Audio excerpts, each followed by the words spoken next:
VK. Pandian வேட்டி சட்டை அணிந்தது போல் சித்தரித்து தேர்தல் விளம்பரம் வெளியிட்டு ஒட்டுமொத்த தமிழினத்தையும் பாஜக அவமதித்துள்ளதாக அதிமுக முன்னாள் அமைச்சர் ஜெயக்குமார் குற்றம் சாட்டியுள்ளார்.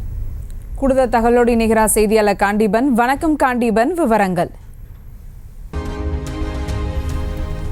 வி.கே. பாண்டியன் வேட்டி சட்டை அணிந்தது போல் சித்தரித்து தேர்தல் விளம்பரம் வெளியிட்டு ஒட்டுமொத்த தமிழினத்தையும் பாஜக அவமதித்துள்ளதாக அதிமுக முன்னாள் அமைச்சர் ஜெயக்குமார் குற்றம் சாட்டியிருக்கிறார். கூடுதல் தகவலோடு இணைகிறார் செய்தியாளர் காண்டீபன். வணக்கம் காண்டீபன், விவரங்கள். சுபா, முன்னாள் அமைச்சர் அதிமுகவில் இருக்கக்கூடிய ஜெயக்குமார் அவருடைய எக்ஸ் வலைதள பக்கத்துல ஒரு பதிவிட்டிருக்கிறார். குறிப்பாக பாஜகவை பற்றி குறிப்பிட்டு அந்த பதிவானது இருக்கிறது.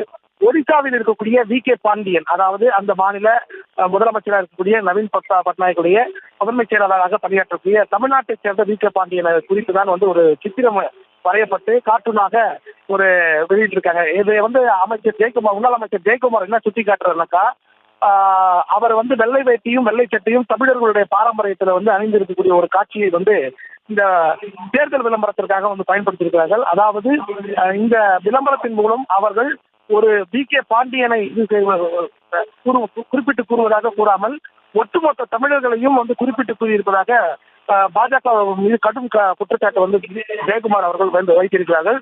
இது போன்ற நிகழ்ச்சிகள் இதுக்கு மேல் நடைபெறக்கூடாது அப்படின்ற ஒரு விஷயத்தை சுட்டி காட்டியிருக்கிறார் முன்னாள் அமைச்சர் ஜெயக்குமார். விவரங்களுக்கு நன்றி காண்டீபன். செய்திகளை உடனுக்குடனும் துல்லியமாகவும் தெரிந்து கொள்ள சப்ஸ்கிரைப் பண்ணுங்க.